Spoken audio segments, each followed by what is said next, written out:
For a long time, there have been loud, dissident voices saying, fantasy is bad!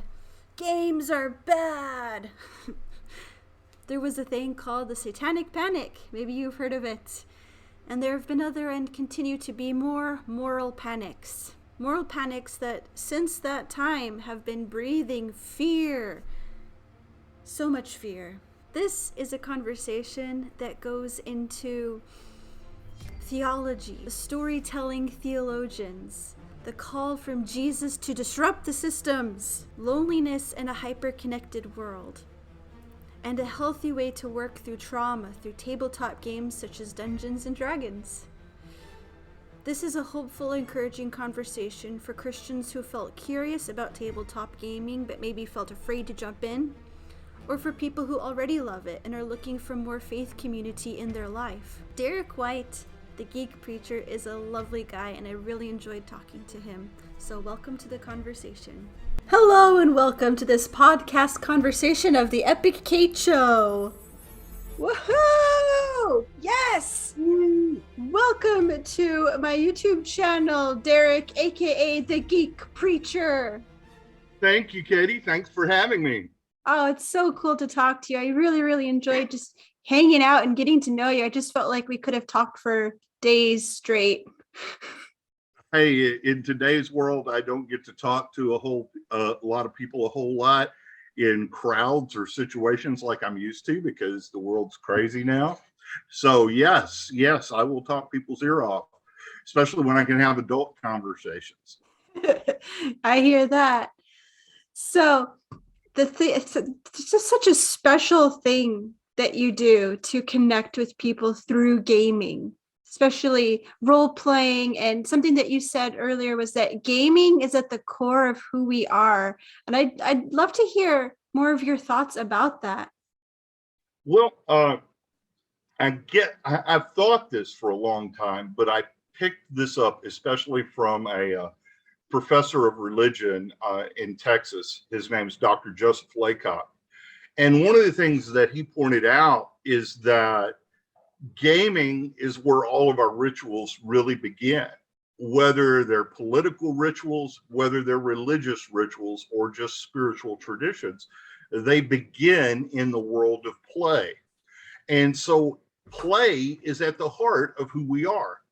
I mean, as human beings, we play from our earliest days.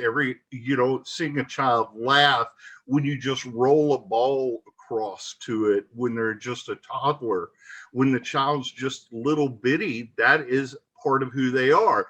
And that play is where they pick up the rituals of life.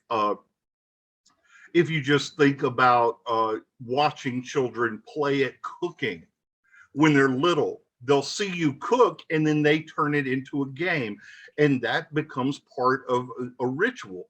And the games that when we play games, especially when we play with other children or other adults, we set up rules in that because we want to all be on the same page. And the worst thing you can do is play a game with someone and they don't play by the same rules that you do. And so it is in gaming that we learn to agree on the rules, we learn to cooperate, we learn to compete. Gaming is, and while I'm a tabletop gamer, a video gamer, and a general geeky gamer, I mean, even sports are a part of play. Sports are play, sports are games. And it's in that gaming that we're formed. So I think that play and games are at the core of all human expressions. Oh man, it's just so much that you could dive into in there. So one thing that was really interesting, that the Satanic Panic, you started playing Dungeons and Dragons, but then you were caught up in the, oh no, this is evil. And out of obedience, you threw it all away. You threw all your games and all your pieces away. Well, the way it worked is, for me, my journey was a little bit different than a number of my friends. At the height of the Satanic Panic in the 1980s, I was playing Dungeons and Dragons. And my mother came to me with some complaints a neighbor had about the game. And it was some of the anti-D&D material of that time.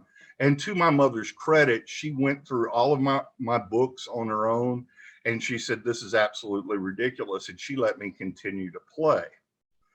But then in the 90s, when I finally came into the church, because my family did not go to church regularly when I was growing up, but in the 90s, when I came into the church, I was still hearing the same thing. And while I didn't get rid of it overtly because it was demonic, one of the things that the churches I was a part of said that anything that distracted you from Jesus, you needed to get rid of. I mean, and so there were people who I got rid of all my secular music. I got rid of all my Dungeons and Dragons books. I got rid of all my fantasy books, all of my science fiction books, because, you know, I was taught all you need is Jesus. You don't need anything else. You just need Jesus and the Bible. And at that time, as a new Christian in my early 20s, I didn't realize how reductionist that was and how actually harmful that is to a growing person of faith. I got rid of everything, and I burnt my D&D books because that's what you were supposed to do. I burnt my porn because that's what you were supposed to do. And I just got rid of what little actual music I had, because I couldn't afford a whole lot of albums, so I didn't have a whole lot of music to get rid of. But I was sad I got rid of Bob Dylan. So, so when did you start to realize, wait, God gave us stories, God gave us creativity? When did you start to bring it back into your life? Well, that is after I'd been in the faith for a short time. I began to youth pastor, and I realized I did not know what I was doing. You know, a lot of times they'll see a person in ministry and they'll go, oh, hey, he's a 20-something. He loves Jesus. He's excited. Let's make him a youth pastor. What could go wrong? Yeah, everything. And I realized after doing that for a time that I did not know what I was talking about. I was newly married, and I talked to my wife and I said, you know, I need to go back to college. I want to finish college. And my wife was very much for that. She was still in college. So we moved to a very conservative Christian college in Texas, in West Texas. And while we were there, I had to do a book report on C.S. Lewis, The Last Battle. And in my mind, it had not clicked yet that the same C.S. Lewis who wrote Mere Christianity was the same C.S. Lewis who wrote the Chronicles of Narnia. And so when I realized that, my wife, of course, who grew up in a Christian home, knew that. And she's like, oh, of course I knew that. And I was like, why didn't you tell me? And so I said, well, you know what? If C.S. Lewis can write Mere Christianity and he can write the Chronicles of Narnia, fantasy must not be bad. And that led to the next step. Well, I can go back and read Tolkien again. So I can get my Tolkien back. And so I got Tolkien back and reread The Hobbit again. And my wife and I, it actually opened up our relationship a lot because my wife loved Tolkien. She's a huge Tolkien fan. And so we began to really talk about that. And then the next step was, they came out with this game called Warcraft, not World of Warcraft, but Warcraft, the original turn-based video game. I began playing that on a dial-up modem with another student at the college. He was also a married student, and he and I began to have conversations. I began to realize fantasy isn't that bad. And so that right there is what started me down the road of getting back into Dungeons and Dragons and getting back into tabletop gaming.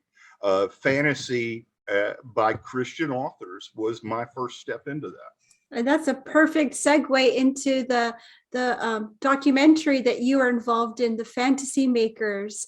I loved it, and I want to encourage everyone that is interested in Tolkien, C.S. Lewis, and George MacDonald, watch this film. It's on YouTube, and I'll put the link down below.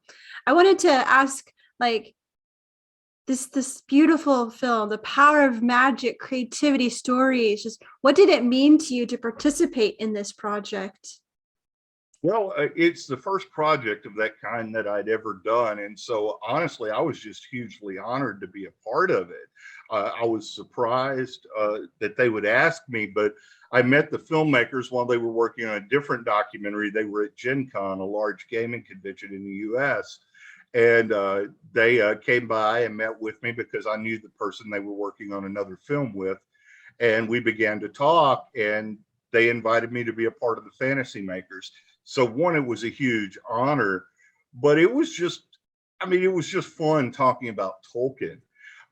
And the funny thing for me is how I come into all of this stuff is weird, because I started out reading like Tolkien and science fiction and fantasy, but then as an adult, I really came into C.S. Lewis through mere Christianity, not his fantasy.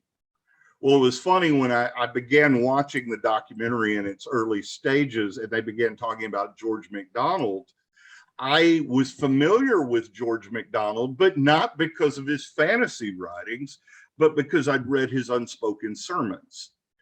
So I'd read a collection of George MacDonald's sermons, but had not read his fantasy writing. So that to me is just the irony of someone who was first formed by these stories.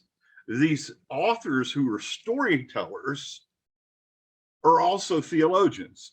Yeah. And so it was their theology that attracted me much long before I realized their stories, because I wasn't as familiar with C.S. Lewis until I was in my 20s as I was J.R.R. Tolkien when I was a child, because I read The Hobbit when I was 10 or 11 years Me old. too. But I wasn't familiar with Lewis because I don't know. Maybe I didn't find it in a library. Maybe someone didn't mention it to me. But I read C.S. Lewis and Madeleine L'Engle long before I read J.R. Tolkien and Madeleine L'Engle long before I read C.S. Lewis. I got the Chronicles of Narnia given to me on my 13th birthday, a boxed set of them. Oh, nice. And I just ate them just one after another. And I have this really strong memory of being at the last battle and how intense that is. It's just like being up on my seat, just like, no, you stupid dwarves, I hate you. Further up and further in. Oh, man. Yeah, that was part of my paper, actually. Here I am at a very conservative Christian college, and I was analyzing themes of universalism in the last battle. Oh. On an undergraduate level. So it kind of freaked my teacher out because they're not expecting that, from a guy who doesn't have a college degree. I'm in my I'm in my mid 20s, and I'm like, hey, wait a second, there are themes of universalism in the last battle. I remember talking with my dad about this and how it was like a real genuine, wow, he served Tash as honestly as he could. And Aslan said, what you did for him counted to me. Like, I remember just all the good you did. All the good you did. All the good you did in his name counted toward me. And any of the evil you did in his name counts toward him.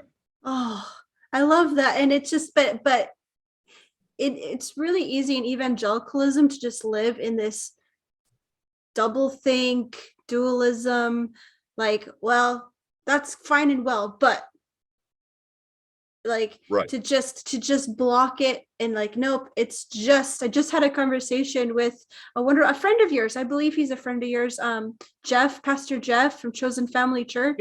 Yeah, I know Jeff. Yeah. We got deep into some awesome theology about this just yesterday of all of that. Oh yeah, let's take it way over to something else. Your impressions of the hyper-connected world and people still being lonely. That's something to like, what keeps people from being connected? Well, part of it is one of the teachings of Christianity that often gets looked over is that Christianity is an incarnational faith. And by that, we believe that God becomes human. And that the body, and in God becoming human, that means everything physical is good. Eating, sleeping, meeting other people in the flesh is a good thing. That's one of the great things I love about the Genesis story. God created the earth and said it was good. He didn't say it was perfect. He said it was good. God created human beings and said they're good. So the physical world is good. And so while we can talk like you and I are doing here, and I believe that we can form communities online, we as human beings still need physicality. We need to know what it's like to be touched. We need to, I am a Southerner, if you can't tell by my accent. I am originally from Louisiana. I've lived in the South for most of my life in states like Tennessee and Texas and Oklahoma and Mississippi. I've lived all over the South. I've lived other places as well. And in Southern culture, hugging's okay. In a very patriarchal culture, even men can get away with hugging another guy. But three pats, right? Pat, pat, pat. Well, it depends. Age matters. Age matters. If it's your grandpa, you can give your grandpa a hug, but it's got to be a bear hug. It can't be this all nice, gentle. It's got to be, oh, come on, give me a hug, boy. That sort of thing. But you can hug and you can touch. And one of the problems we faced with the pandemic and with our hyperconnectivity is that we cannot experience that physicality we need from other people. Mm-hmm. There is still a lot to be said for sitting in a room with people. I cannot always judge someone's facial expressions or body language online. I mean, I could judge facial expressions, okay, but body language. One really good example is I was in an online game, and after the game, we were talking, and we were going past time, and I knew people needed to get off, but I could not tell by their body language that people were being anxious, because one of the things about this digital world is we've learned how to make our faces neutral. We don't want to show that emotion. But then when I got a broader camera span on one of the individuals, I could see their legs were fidgeting. And I'm like, yes, I need to get out of this. So just certain social cues. So while we're connected all the time, we're still feeling lonely because of that lack of physical connection, I think, for a lot of people. I think to tie it back a little bit to the thing we're talking about, the fantasy makers and fantasy stories, is there's just been this like crushing of the imagination that like keeps people from connecting on a level of stories. I think that might be part of it. The thing I'm seeing, and this is what's bothering me, which is, for those who know me, it's really funny to hear me say this, because I like dark stories, and I like to play horror role-playing games, and I like stories that deal with darkness. The problem is that I see we're facing right now is all the stories that are coming out seem hopeless. And this is what Tolkien did not do. Tolkien, The Lord of the Rings, is a story of hope. The Chronicles of Narnia is a story of hope. But when I turn on a TV show, they often seem hopeless. Yes, they're fighting against a dark evil, and they defeat the dark evil, but next season the dark evil comes back. And I understand they need that to keep the story going and to keep money coming in, but we need stories, I think, that have a beginning, a middle, and end with hope. And that's it. Let's not continue it because the story keeps producing money. Let's write a new story that has a beginning, an end, and ends with hope. Now, I am not adverse to stories that don't end with hope. It's just the last, I will say, and probably some people get frustrated though, but after 4 years of Donald Trump, 2 years of a worldwide pandemic, it has felt very hopeless for a lot of people. And right now we're in the midst of seeing what's going on in Ukraine that could lead to a third world war. And I hurt for the Ukrainian people. I hurt for the Russian people who are being silenced by their own country. And those people need a story of hope to get them through the dark times. Now, that doesn't alleviate the need for other countries around the world to give them hope by sending them supplies and troops. But the people within those countries need stories of hope and overcoming, that there will be a better day for them. And that's the hope I think this world needs. And that's what Christians call the hope of resurrection. Unfortunately, evangelicalism says resurrection happens at the end of all the ages. But we're people in my world would say resurrection happens here and now. They need hope in this life. The Ukrainians need hope right now. The oppressed Russian people need hope. The oppressed Chinese need hope. And Americans living in a pandemic who are lonely need hope. Yeah. I'm sounding like a preacher, I know, but well, you are the Geek Preacher after all. I've spent almost 30 years of my life preaching, so yeah. Evangelicals say suffering is a part of it because, once we get to heaven, everything will be fine and it will all be peachy keen. It's just so is reductive the right word of the suffering of now, and just it's not my problem. I would say it's masochistic. Masochistic, yeah, that fits too. But I don't want to just blame evangelicals for no, it's been going on since the 1400s and the doctrine of discovery and suffering as a part of Christianity has been a part of the faith, and it has been abused by people in power to manipulate the poor. And I don't think that. I think what they've gotten mixed up is what theologically we call the doctrine of kinosis. And the doctrine of kinosis is the idea of self-emptying, emptying yourself of power and authority. And that comes from a passage in the Bible in Philippians where it says Jesus emptied himself of all power and authority in Philippians. And so that idea of kenosis, where Jesus gave up his power and his authority that he might come and walk amongst us as a human being, is one that has been co-opted by this idea of suffering. It means suffering leads to self-emptying, and that's how you get closer to God. The problem with that is you can only give up power if you have power. And so what has very often happened among Christians is people who are in those positions of power have tried to tell the poor, the marginalized, the people on the margins of society, give up your power. What power? And suffer. Exactly.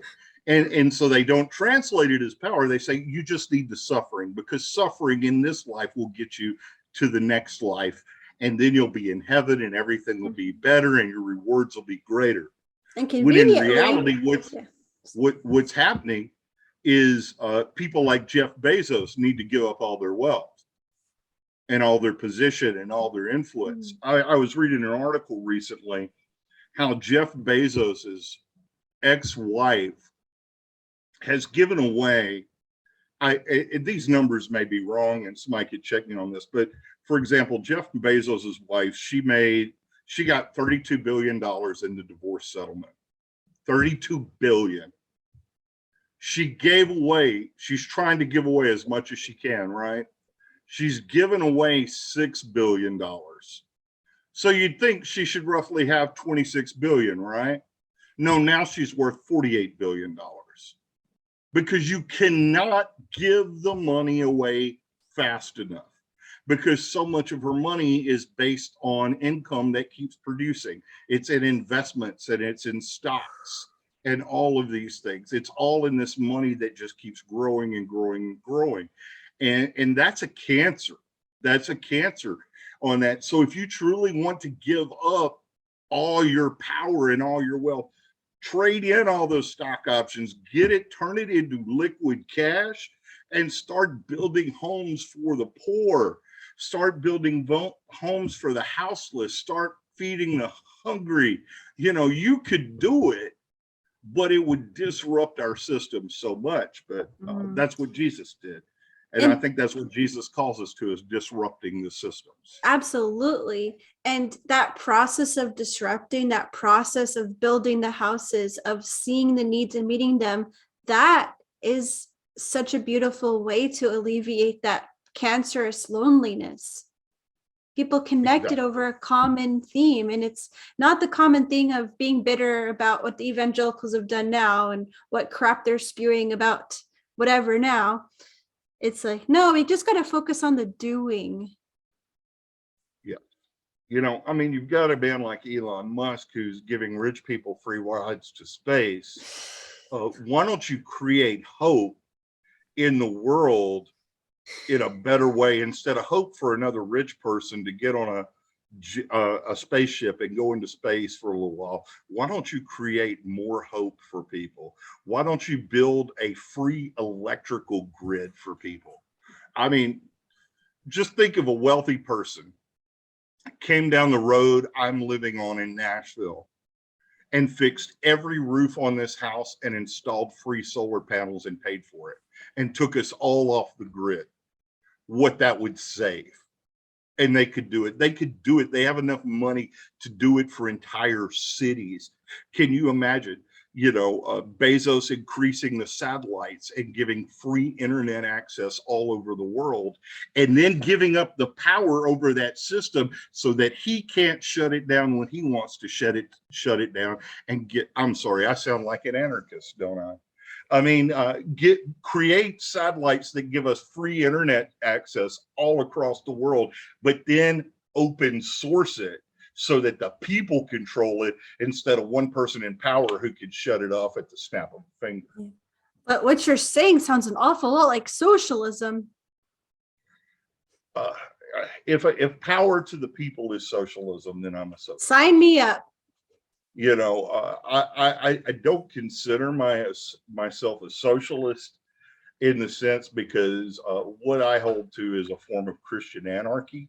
Yeah. So I say that very tongue in cheek, though, because it's like, you look at Acts, you look at the first church, like, their socialism is not the same as communism. Well, see, that's the thing, though. How long did that last? I have no idea. Problem. You read the book of Acts, it doesn't last long. They shared everything amongst themselves, but it doesn't last long. And you have Ananias and Sapphira come along and they say, we want to be a part of this community. And that's the downfall of the community, because they keep something back from themselves. I'm not going to get into the difficult parts of the story where they're killed by God. That's some deep theological stuff there. But the thing we have to realize as human beings is that no matter what, and this is where Christian theology helps me navigate this, no matter what system we set up, whether it's a truly democratic system, whether it's a truly socialist system, and when I say truly, let me change that, whether it's an ideal democratic system, an ideal socialist system, an ideal communist system, or an ideal anarchist system. No matter what system you set up, we are still dealing with broken, hurting people. And they will always find a way to screw up the system. So the best we can do is seek to make improvements and make the world a better place while we're here, and hope that the next generation does better, while also realizing some jerk is going to come along and screw it up for everyone. Or as the internet says, this is why we can't have good things. I would say this is why we can't keep good things, because humans are broken, hurting people, and we are fallible. And all we can do is hope to improve ourselves as a species and as individuals every generation. That is a perfect segue to the next thing of how in role-playing games, people often take their broken, hurting selves and they'll create a character that is very similar to them. And then they will work out their trauma or attempt to work out their trauma, but they're not equipped to deal with it. Well, that's what's funny for me. When I was a kid and I started playing role playing games, I yeah, I many of the people I see coming into role playing games are in their 20s and 30s, right? I see people, I was in college and discovered D&D. I was in my 20s during the pandemic, I discovered D&D. Well, my generation, we discovered D&D when we were in junior high. We were in seventh or eighth grade. Some discovered it in fifth grade. I was in a conversation with someone my age. He discovered it when he was 10 years old. And so for us, we started out, we didn't work out our trauma in a role-playing game because we did not want to play a 10-year-old in a role-playing game. We wanted to play these big heroic figures. We wanted to be Bilbo Baggins. We wanted to be Conan the Barbarian. We wanted to be Fafhrd or the Grey Mouser, or, Elric of Melnibone, who is actually a very tragic figure, but that's who we wanted to be. We wanted to be these grand adventurers. Now, when you get older, when you come into the game when you're older, I see people who do that, and they're trying to work out their brokenness in a role-playing game. And that's where role-playing works well psychologically. But the problem is the people aren't trained for that. And so what you have is broken, untrained people trying to help broken, untrained people. And that was actually an experience I had very recently in a role-playing game. Is we were going through some themes in this game I'm running, and one of the players was saying some things that hit me really hard personally. They weren't doing it on purpose. They had no idea, but it was their character was supporting the governmental system. And in this game, it comes as no surprise to those who know me. I'm running a game where the governmental system is very corrupt, but they're playing a young child who's still very idealistic. And it hit me because I have to deal with systems in my normal life, just like all adults do. And I'm over here, thinking this through. Now, I mentioned this to the players after the game, but I've had enough counseling background that I can figure out this is my own problem. I don't need to pour that out on other people. I can work through this myself.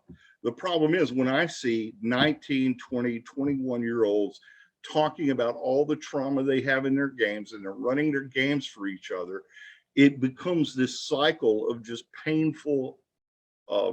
There's actually a word for it. I can't remember the word for it, but it's just this cycle of shared pain with no healing. Mm-hmm. It just becomes that. And so if you want to work out your issues through role playing, I don't have a problem with that, but make sure you have a game master.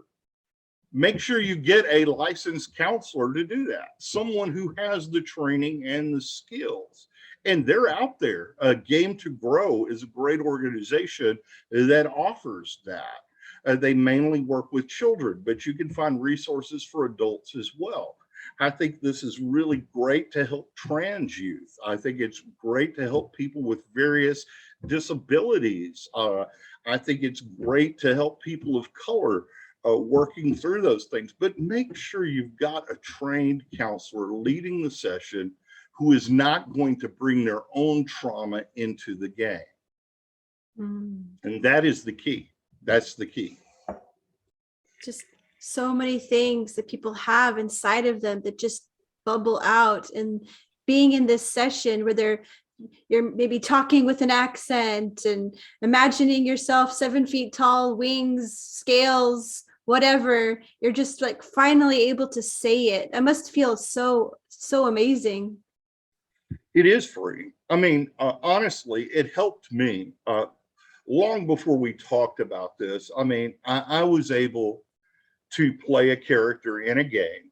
Now you have to understand, at this time, I'm a grown man. I've had counseling courses. I've had all of these things. And I did not tell the other players I was doing this, but I played a paladin who was in a very strict religious sect and had become very self-abusive. And I played that out in the game. The other players got it for jokes and laughs, and that was cool with me. But it let me work out my own issues with that, because at that point I wasn't going to church very often. I'd left ministry for that time, and so I was working through that. But I didn't tell the other players there because they weren't ministry colleagues, they weren't counselors, and I'm a 30-something-year-old man with a family, and I know at this point in my life these aren't things I need to dump on them. I can do this in the game myself and work through my own thing without telling them that. In trying to come to grips with fundamentalist leanings on human sexuality and very conservative leanings, I began to play an ambiguously gay character or an ambiguously bi character, which helped me understand what that was like. And the other players are just like, they were cool with that. But I didn't tell them, this is helping me grow as a person, because I came from a very homophobic religious background. And so I didn't tell them that because they did not need me to dump that on them. They just needed me to know this is something, they just needed to see me as just another player experimenting with a character. Playing female characters in a game helped me do that a little bit, but it also let me know that I am not a female and I cannot fully understand the feminine experience. So it could be helpful, but you have to be careful about what you're doing so that you don't trauma dump on everybody else around you, because they've got their own problems. Mm-hmm. And I've experienced that in games. I have said stuff in games and done things in games. I did not know what that other person was going through, and they got mad at me after the game.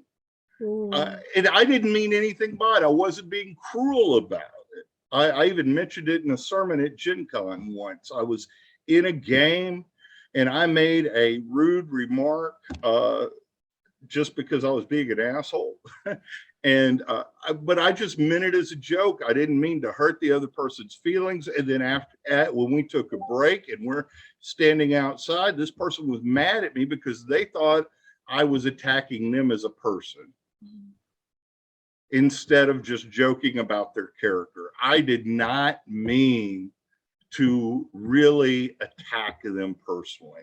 And they were mad, and it turned into a physical altercation. The last one I've ever been in my life. And I realized, I have to be careful in whatever game I'm playing, whether it's a role-playing game or whether it's just a war game or a video game. I have to be careful and realize there is another human being with real thoughts and feelings on the other side of the table or the other side of the screen. Yeah, you must have learned so much about the heart of the community that you're building through those experiences. So what would you say is the heart of your community, the Geek Preacher online presence? Online, well, see, there's two communities for me, because I'm also a chaplain for real live tabletop gaming communities. At the heart of the online community, honestly, the biggest thing I get as a chaplain to the gaming community, the number one question I get: help me find an open and affirming church in my area. That's the number one question I get. I have had that question. We're talking 15 years, over the last 14, 15 years. I've gotten emails, I've gotten text messages, I've had video chats like this, and that is the number one question I get. The number two question is, where are you in the country? And if you're pastoring a church, I'd love to come by there. The number three question is, can you run a game for us? Because I know that you will be a safe person to run a game with. I mean, one of the greatest things happened in this recent game I'm running right now. I was using safety tools at the beginning of the game, talking to people about things that they did not want in the game. One of the things I do not put in a game is child harm. I will not have child harm in a game. That's a big one. If it does occur in a game, it is totally off screen. It is never described. And so I went through that. What will you have problems with? And some of these people are young people that I would think knew about these. And I had people who'd been gaming for a while, some in their 20s, some in their 30s. They said, I've never had anyone do this for me before. I've never had anyone use safety tools for me before. They've played in safe games, but no one has overtly done that. And I said, well, I don't know most of you in this game. And so I want us to all be on the same page. So that's one of the number 3 requests I often get is, can you run a game for me? And I do that sometimes with my Patreon supporters, is I'll run a game for them. So online, I get theological questions, things like that, church history questions.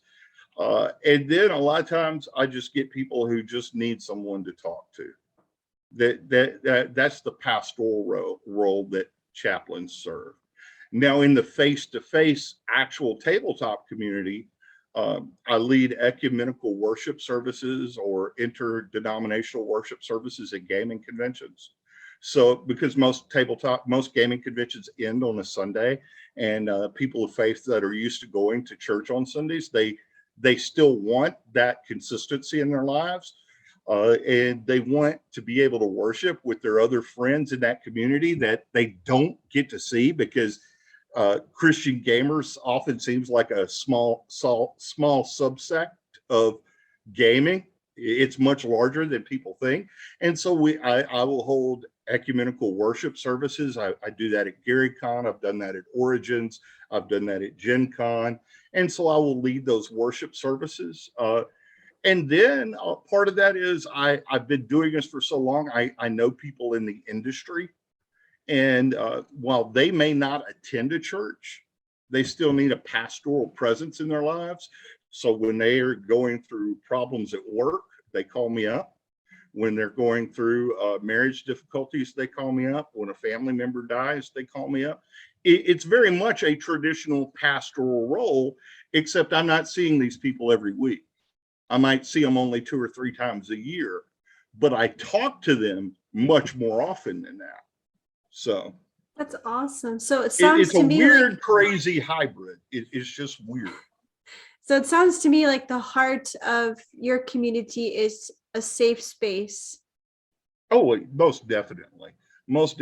Definitely. The heart is, I want to create what I call that space is called the welcome table. So I guess you could use this phrase. I use this phrase a lot. I don't care whether it's the dinner table, the gaming table, or the Lord's table. You're welcome at my table. That's what's at the heart. Thank you for reminding me of that. That's what's at the heart. It's a safe place. It's a safe table. And I love the language of table, because at a table, I can either eat or play games, and I love to do both. So you must be pretty busy. You must spend like so many hours in front of the computer every day. Oh, Lord, yes. Yes, I do. That my biggest thing during the day, answering emails, answering messages on TikTok, answering messages on Messenger, managing my social media. And it doesn't take as much time as you would think, because I've been doing it for so long. So I'd say probably 2 to 3 hours of that. A lot of my day, my son does his schoolwork at home because he's on the autism spectrum. And so a lot of my time with my son is spent, hey, did you do your schoolwork? Like a stay-at-home dad. Okay, are you doing your schoolwork? Are you on your live lesson? Oh, let me fix your breakfast. Let me make sure you got your medication. Let me fix you lunch. Things like that. Yeah, that's what I end up doing a lot of. That is my day most of the day.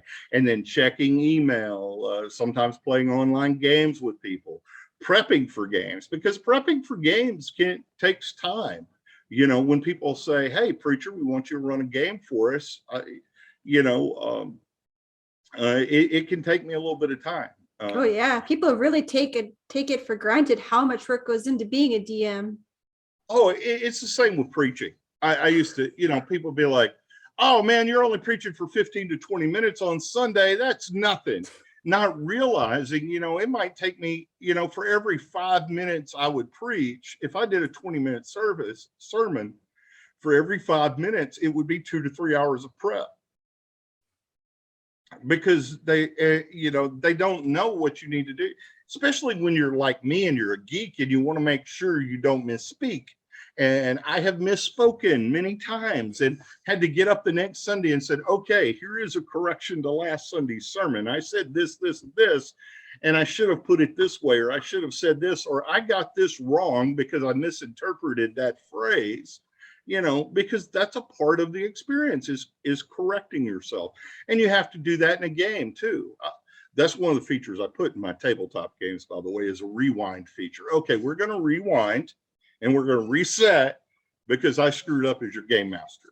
And I'm okay with it. I love a person who's ready to admit when they've not been perfect. It's so refreshing. That's what the world needs more of.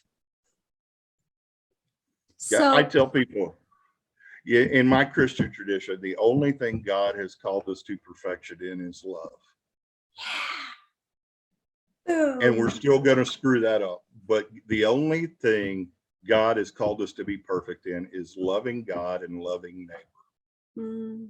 And we will fail, and God forgives us. The hard part's getting your neighbor to forgive you when you fail on that perfect love check.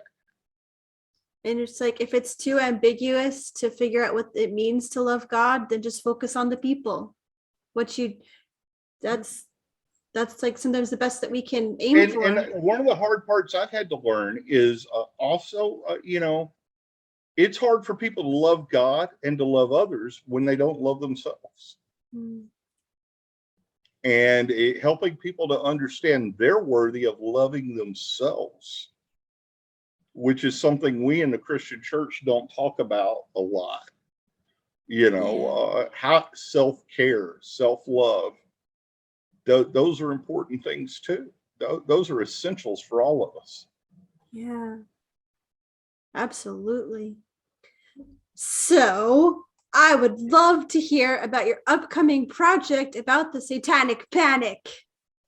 Well, we have finished up, I would say 95% of the editing. This documentary we're doing is on the Satanic Panic and the religious battle for imagination. It covers the Satanic Panic of the 1980s, where where churches and Christians were demonizing Dungeons and Dragons. Churches were holding book burnings and things of that nature.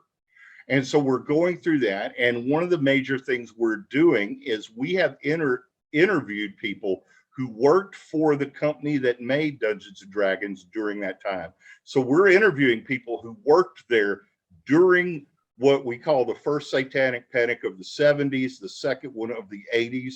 We've interviewed those people. And the majority of the people we interviewed are people of faith. These are people who, many of them self-identified as Christians. So they were attacked by their own people. And so that is at the heart of this in the documentary. My director also wanted this to also kind of show people how you cast a spell in D&D, because that's one of the big questions conservative Christians come up with is, oh, you're casting spells in the game. And we show them the game mechanic of casting a spell. We also go into just a touch of the history of how role-playing games came about. So we touch on the history of role-playing games and how it originated from wargaming. We also talked to some younger people who have played D&D and talked about how this Satanic Panic does not end in the 1980s. We didn't have enough time to go into it, but one of the things I began to discover as we did this documentary is these moral panics, which we see in America in the 50s with McCarthyism and the anti-communist agenda. We see in the 70s with the fear of new religious movements like the Moonies and the Hare Krishnas. We see that come up. In the 80s, we really see the Satanic Panic. In the 90s, we see Pokemon and Magic the Gathering attacked. In the 2000s, we see Harry Potter attacked. And then we get QAnon. So all of these are interrelated. Moral panics lead to this type of disruption. And we talk about these moral panics in there. We interview an expert on that, whose name I mentioned earlier, Dr. Joseph Laycock, who's a professor of sociology of religion out in Texas, who's written a book on the subject and talks about moral panics. And we are hoping it's being done with a Canadian film crew, a Canadian production company that did the Fantasy Makers. They did the Science Fiction Makers, of which I've been a part of both of those. And so it will release on Super Channel. We're hoping by the end of this month in Canada. And then we're hoping we can get maybe a deal with Netflix. We would really like to get it on something like Netflix. We had the Fantasy Makers released on Amazon Prime, and it did okay on Amazon Prime. But if we could get this released on Netflix, it would get a much broader audience. And so that is my hope and prayer, that we can sell this to Netflix. That they can sell it to Netflix. I don't get any money out of it if they sell it. I just got paid a small consulting fee. So that's it, And of course, there's a bit of a bio about my own journey and some of the stories I shared with you, but also my more recent story. So you'll get to see some of that in this documentary as well. Yeah, I mean, when you create something and you put your story out there, everybody just like, oh, please, somebody connect with it. Our heart yearns for the right people to see it and see like, oh, I want to be a part of that. I want to invest together in that. Like, that's how I feel about this channel here. I just believe that the people that will resonate with these conversations will find it and will be excited to find it. I really want this. The people I want this to reach are those middle of the road Christians who love oddball things and have felt like their church would disown them for it. Those are the people I really want to connect with, number one. Number two, I wanted to connect with people who always wanted to try Dungeons and Dragons, but were a little afraid to play a role-playing game. Yeah. And now maybe we'll get them to play some D&D, because I am a big believer is the more people in the hobby, the better. I came from a time when only, my gaming group was just a bunch of high school kids. And now I love seeing the diversity in the gaming world. And I want to see more diversity in the gaming world. Yeah, that I love that too. Like I feel the same way. The people that just don't feel like they fit in, the people that were told that they were too much, my heart breaks to think about lonely, unconnected people that think that nobody can see the world like they do.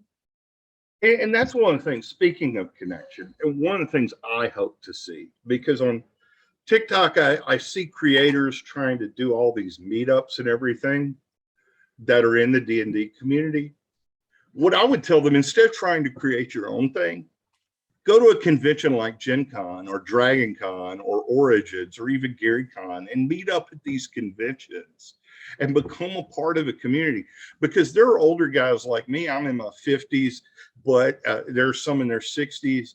And I would say more often, there are more of us that want to see the younger gaming community out there than you can imagine. And we love it. We love it. Yeah, there's some guys that look like me, white, older, that are assholes, that are misogynists. But they're loud, but I think they are the loud minority. And so show up at those conventions. And conventions like Gen Con usually skew younger anyway, because guys like me have a problem trying to get around a 30,000 crowd. A crowd of 30,000 people, it's just hard when you're older physically. So meet up at those conventions and connect there and grow your communities, because the the more we can grow and make our communities diverse, I think the world becomes a better place. Yeah. And that's my advice to the church too. Make your church diverse. Yeah. So now I'd love to have you just speak to the camera, speak to the people out there that you want to talk to. What's your message for those people out there that will resonate with you? My message that would resonate with them.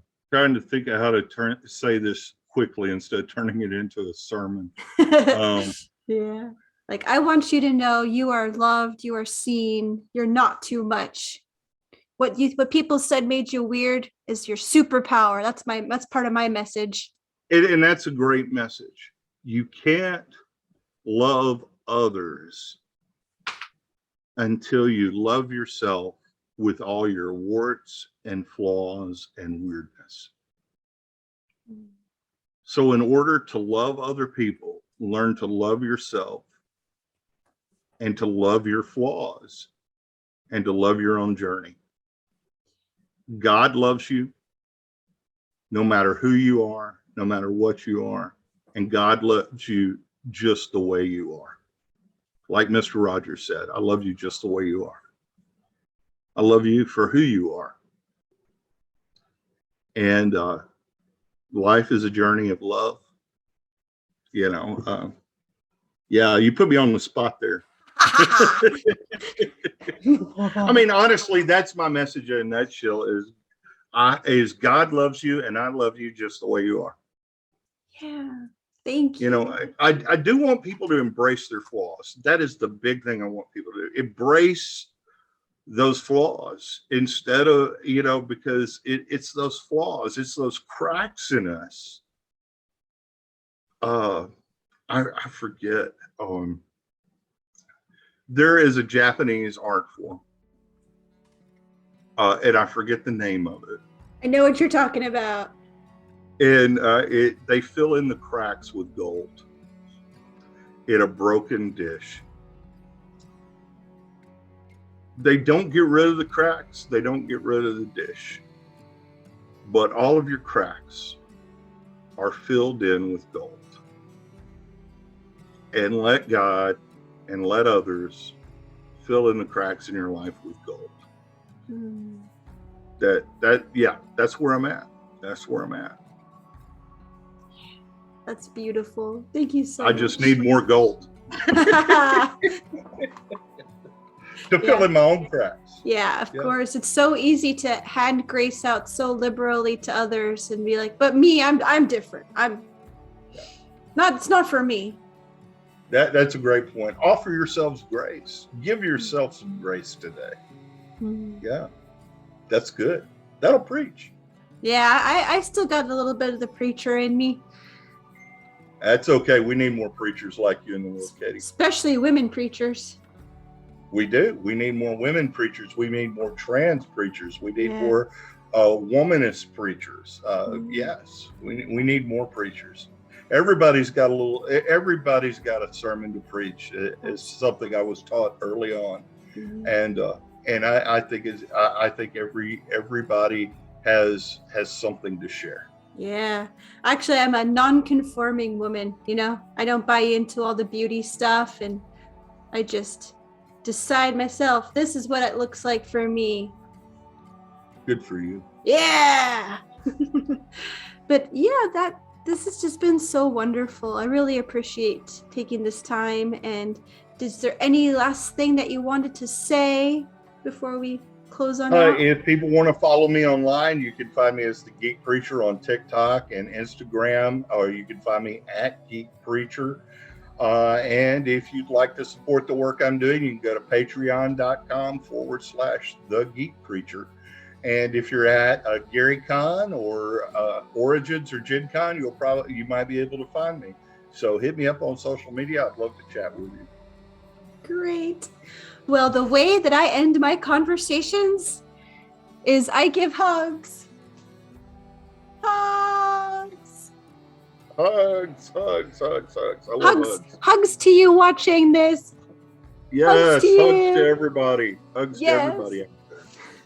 Thank you. Yes. Thank you. Having Kate. these conversations just means the world to me. It's helped me in my faith journey as I've been deconstructing evangelicalism to talk to people who have open hearts, who are inclusive, who believe in love. If anything in this conversation really touched you, I'd love to hear it. I'd love to hear your thoughts in the comments. Hugs!